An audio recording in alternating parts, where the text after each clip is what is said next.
Hello everyone, this is Manish Thackeray और आप लोग देख रहे हैं यूजीसी नेट बूस्टर्स। आज की इस पर्टिकुलर वीडियो में हम देखेंगे attributes of inductive argument. Okay, जो कि लॉजिकल रीजनिंग का एक पार्ट है, जिसमें हम देखेंगे कि इंडक्टिव आर्ग्यूमेंट जो होता है उसको हम किस प्रकार से टेस्ट करते हैं। ठीक है, इसके कौन कौन से एट्रीब्यूट्स होते हैं जिस पर हम इंडक्टिव आर्ग्यूमेंट को टेस्ट करते हैं। ठीक है, तो सबसे पहले देखते हैं कि कौन कौन से एट्रीब्यूट्स हो सकते हैं इंडक्टिव आर्ग्यूमेंट में।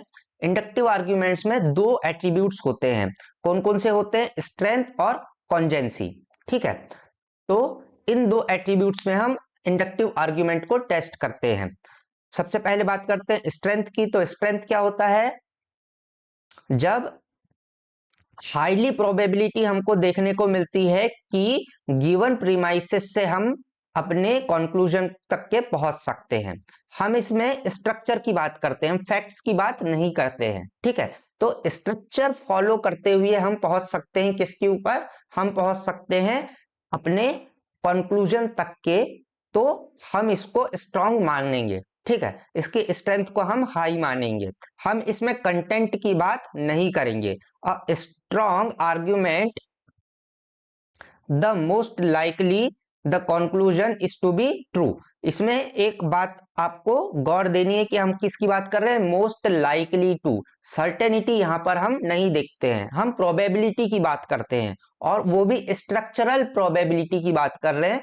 कंटेंट की प्रोबेबिलिटी की बात नहीं कर रहे हैं, फैक्ट्स की प्रोबेबिलिटी की बात यहां पर नहीं हो रही है।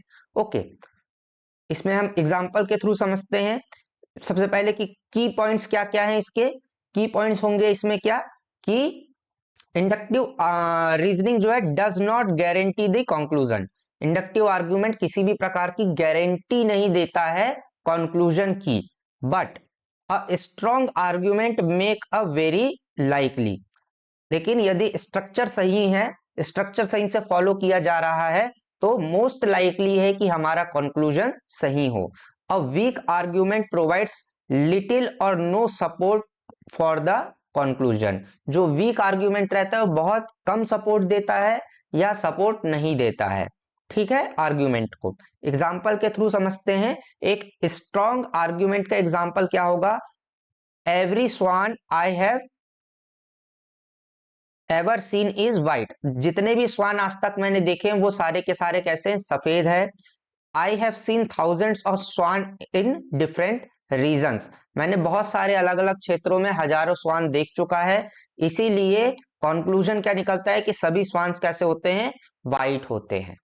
ठीक है, तो ये क्या हो जाएगा? एक स्ट्रॉन्ग आर्ग्यूमेंट हो जाएगा। क्यों? क्योंकि एक बहुत बड़े लार्ज सैंपल से हम सपोर्ट ले रहे हैं।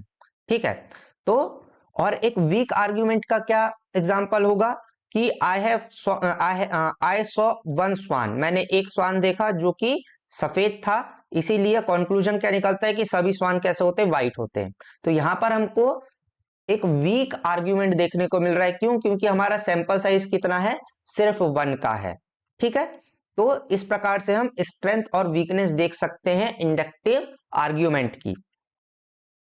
इसके बाद में जो दूसरा एट्रीब्यूट आता है वो कौन सा है? वो है कोजेंसी का। कोजेंसी में हम क्या देखते हैं कि स्ट्रांग भी होना चाहिए, पर हमारे जो प्रीमाइस है उसका हम कंटेंट भी साथ में देखते हैं। ठीक है जी, हम क्या देख रहे हैं कि स्ट्रांग भी है और साथ में जो प्रीमाइस है वो कैसी है? ट्रू है। हम कंटेंट भी ट्रू होना चाहिए। स्ट्रक्चर ट्रू होगा तो स्ट्रांग होगा, और यदि कंटेंट भी उसके साथ में ट्रू हो जाएगा तो वो कैसा हो जाएगा? कॉन्जेंट हो जाएगा। ठीक है, कॉन्जेंसी हम इसमें साबित कर चुके होंगे। इफ आर्ग्यूमेंट इज वीक और have false premise it is not cogent. यदि वीक हमको आर्ग्यूमेंट लग रहा है तो स्ट्रेंथ कम हो गई है, स्ट्रेंथ नहीं है। और यदि फॉल्स प्रीमाइस है, कंटेंट उसका खराब है, कंटेंट उसका फॉल्स है, तो स्ट्रांग होने के बावजूद भी वो कैसा हो जाएगा? नॉट कॉन्जेंट हो जाएगा। की पॉइंट्स क्या क्या है इसके?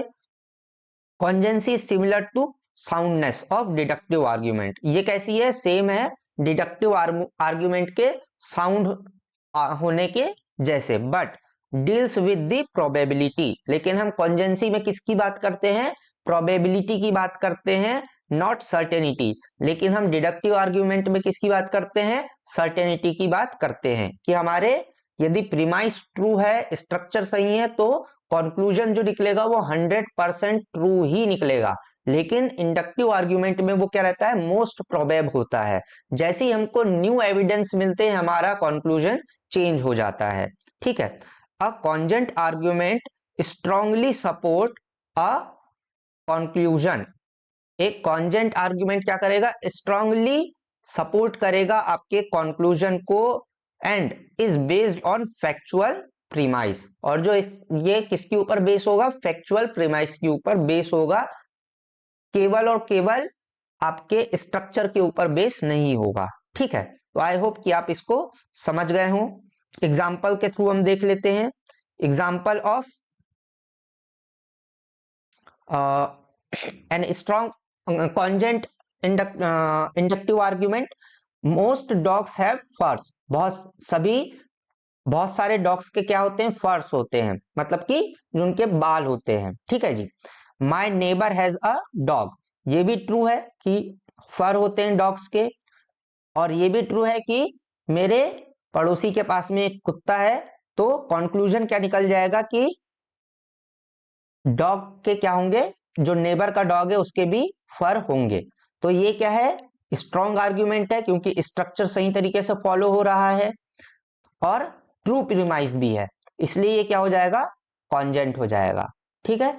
एक वीक नॉट कॉन्जेंट का एग्जांपल देख लेते हैं क्या? कि most aliens have 3 eyes.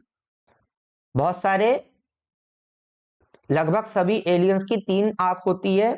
My friend saw an alien.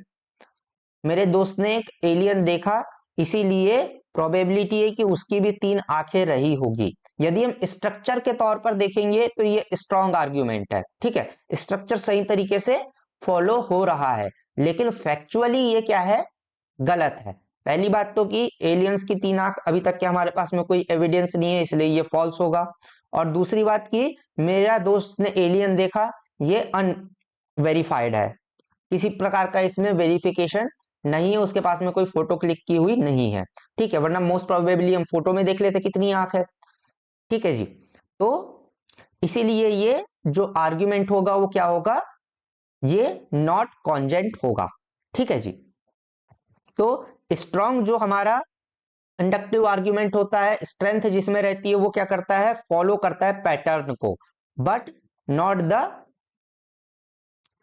But the premise are false. May be false, हमेशा फॉल्स होंगे जरूरी नहीं है, फॉल्स हो सकता है। और नॉट कॉन्जेंट क्या होगा? जब हमारे प्रीमाइस क्या है? फॉल्स हो। ओके जी।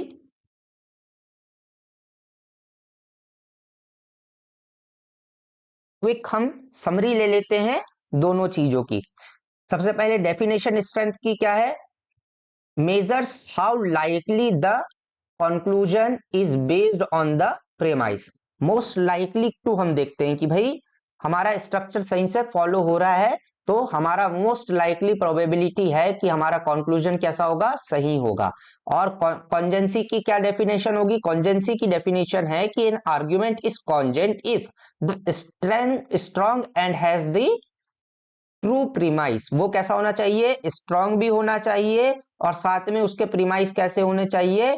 ट्रू होने चाहिए। एडिशनल एक उसमें फीचर होना चाहिए। ओके जी। इसके बाद में क्या है? Question to ask. क्या क्वेश्चन हम पूछते हैं? Do the premise provide strong support to the conclusion. क्या जो हमारे प्रीमाइस है वो स्ट्रॉन्ग सपोर्ट प्रोवाइड कर रहे हैं कंक्लूजन को? स्ट्रक्चर यदि सही है तो स्ट्रॉन्ग सपोर्ट होगा, यदि स्ट्रक्चर सही नहीं है तो स्ट्रॉन्ग सपोर्ट नहीं होगा। ठीक है। इसमें कॉन्जेंसी में हम क्या सवाल पूछते हैं कि is the argument both strong and based on true premise. क्या स्ट्रेंथ सही है और क्या जो हमने प्रीमाइस लिखा है वो ट्रू है या नहीं है, फैक्चुअल है या नहीं है। सर्टेनिटी क्या है? नो, कोई सर्टेनिटी नहीं है, जस्ट प्रोबेबिलिटी। ठीक है। कॉन्जेंसी में भी कोई सर्टेनिटी नहीं है, प्रोबेबिलिटी है, लेकिन विथ ट्रू प्रीमाइस है ना। प्रीमाइस कैसे है? ट्रू है, इसमें भी प्रोबेबिलिटी है, लेकिन नए यदि एविडेंस मिलेंगे तो हमको हमारा कंक्लूजन चेंज हो जाएगा। ठीक है जी।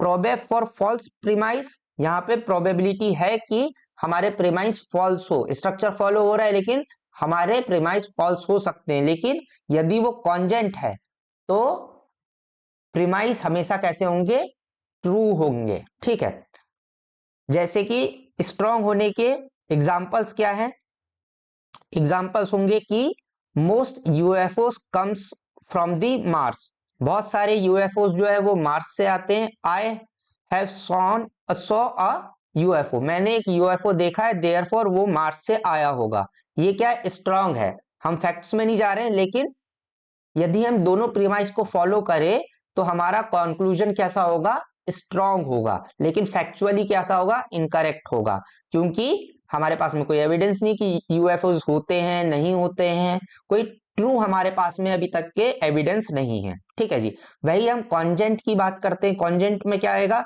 मोस्ट मैमल्स हैव हेयर, बहुत सारे स्तनपाइयों के पास में कैसे होते हैं, ज्यादातर स्तनपाई के बाल होते हैं, हमारे भी हैं, जितने मेरे थोड़े बहुत बचे हैं उतने। और dolphin is a mammal, dolphin कैसा है, एक मैमल है, वो भी स्तनपाई है, इसलिए डॉल्फिन के भी क्या होंगे, हेयर होने की प्रोबेबिलिटी है। तो ये क्या हो जाएगा, कॉन्जेंट भी हो जाएगा और स्ट्रांग भी हो जाएगा, और हमारे जो प्रीमाइस है वो कैसे हैं, फैक्चुअली करेक्ट भी है, इसीलिए क्या हो जाएगा, एक कॉन्जेंट इंडक्टिव आर्ग्यूमेंट हो जाएगा। आई होप कि आपको ये दोनों चीजें अच्छे से समझ आ गई हो। यदि आपको किसी प्रकार का डाउट है तो आप मुझे कमेंट बॉक्स में बता सकते हैं, और आपको यदि किसी प्रकार की किसी और टॉपिक पर भी वीडियो चाहिए तो आप मुझे बता सकते हैं कमेंट बॉक्स में। Thank you.